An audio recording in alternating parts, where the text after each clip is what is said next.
Bismillahir Rahmanir Rahim. Assalamu alaikum, dear listeners. I hope that you're all well. Today I'm going to talk about Quran's rejection of racism, and I'm going to take a teenager's interpretation of a few verses as my inspiration. For about 4 years, I read the Quran with my friends' daughters on Friday evenings. Mashallah, a group of bright girls in their mid to late teens. I would sometimes set homework to encourage reflection and engagement with the Quran, to make the Quran feel relevant to modern day challenges and questions faced by young Muslims. We used to have lots of discussions on racism, so I set a task to reflect on Surah Al-Hujarat verse 13 and Surah Al-Nisa verse 1. Let me read the translation of these verses to you.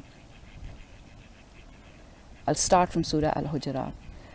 O mankind, we created you from a single pair of a male and a female, and made you into nations and tribes, that you may know each other, not that you may despise each other. Verily, the most honoured of you in the sight of Allah is he who is the most righteous of you, and Allah has full knowledge and is well acquainted with all things. So this is Surah Al-Hujarat, chapter 49, verse 13. Moving on now to the first verse of Surah Al-Nisa. O mankind, reverence your guardian Lord, who created you from a single person, created of like nature his mate, and from them twain scattered like seeds countless men and women.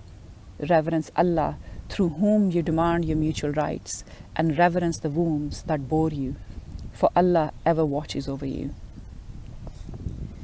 To better understand the diversity in races and communities, the girls and I also watched the first episode of Dr. Alice Roberts' fantastic research in the TV series titled The Incredible Human Journey. This was broadcast on BBC Two. In this episode, Dr. Alice tells us that we all came from a small tribe that migrated from Africa and dispersed across the world.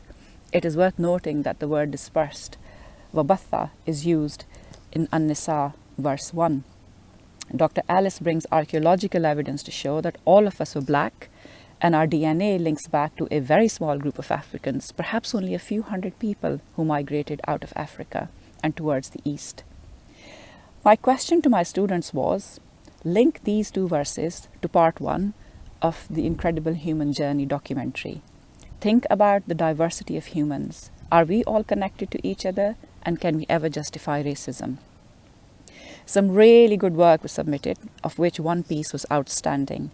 And here I reproduce this semi-formal essay written by a 16-year-old, which shows how the Quran inspires her. For me, this piece is especially poignant in the context of the alleged genocide we are seeing live on our screens. I'm very proud of my student as I read this out. So here I go.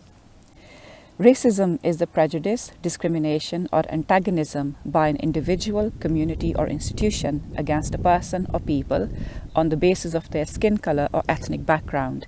In short, racism is treating a person to be inferior based on their skin color or ethnic background. In my opinion, racism is never justifiable.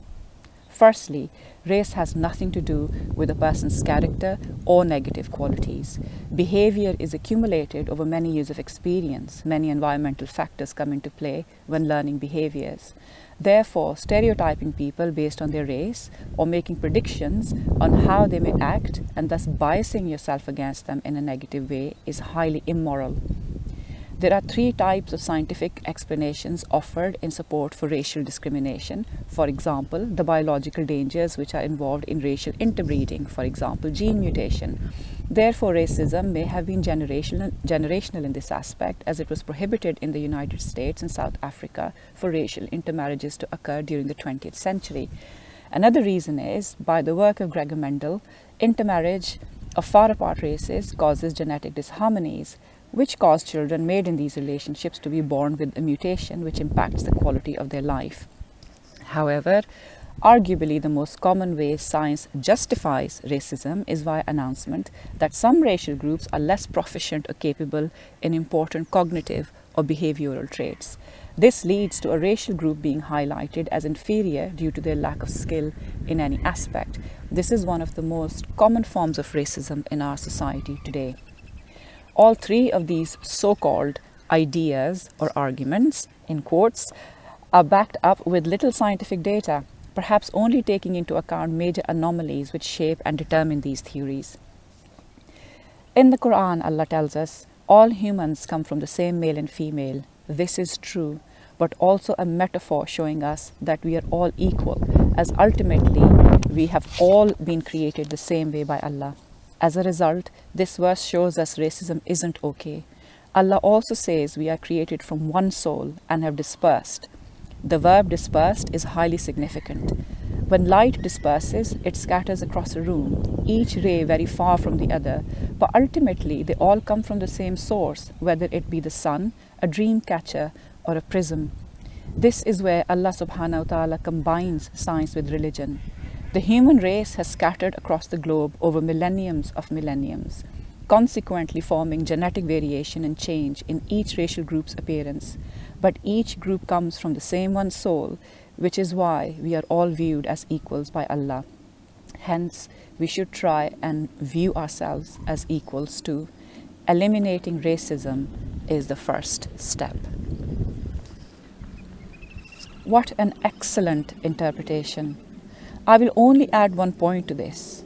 The Quran sets both an ontology of sex and an ontology of race in these verses. It is an ontology of spiritual, moral, and intellectual equality, and a diversity of habit, custom, skin color, and facial features, pointing to the immense creative power of the divine. If we are to live in a peaceful world, we must accord the same level of humanity and dignity to all people. So here is the key reflection for today. Muslims must never be racist. Eliminating racism is the first step. Assalamu alaikum.